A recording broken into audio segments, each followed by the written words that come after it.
एक दिन dance practice के बाद सब काफी थक गए थे।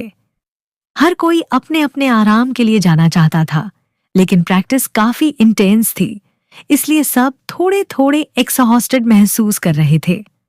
हांजिन भी थोड़ा थका था और सोचा कि कुछ देर के लिए फ्रेश हो जाए। शिनयू का अनएक्सपेक्टेड टच। हांजिन जब थोड़ी देर के लिए रेस्ट रूम की तरफ गया, तब शिनयू भी अपने विचारों में उलझा हुआ था। जैसे ही हांजिन ने अपने कदम पीछे की तरफ रखे, उसके कमर पर किसी ने टच किया। हांजिन ने तुरंत महसूस किया कि यह टच दोस्ती वाला नहीं था। उसने पीछे मुड़कर देखा और उसका चेहरा एक शॉक और कंफ्यूजन से भर गया। शिनयू का हाथ उसके कमर पर था, लेकिन वह बस एक एक्सीडेंटल टच नहीं था।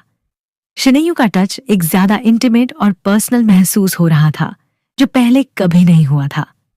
हांजिन का मन घबराया और वह थोड़ा धीरे से पीछे हट गया।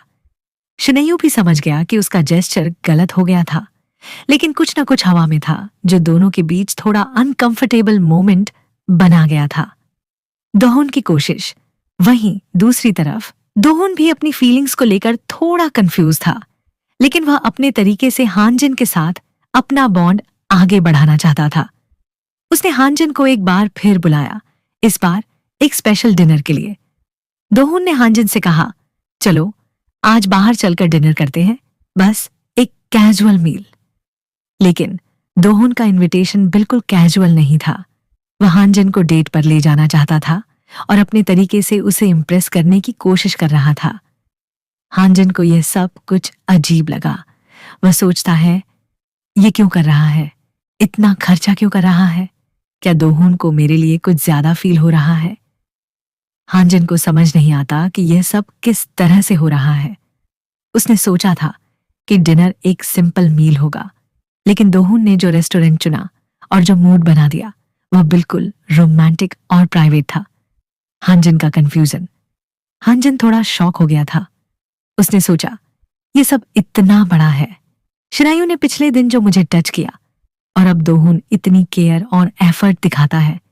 क्या मेरा कुछ गलत समझ हो रहा है, या ये दोनों सच में मुझे अपने स्पेशल फीलिंग्स के साथ देख रहे हैं? हांजिन का मन कंफ्यूज था।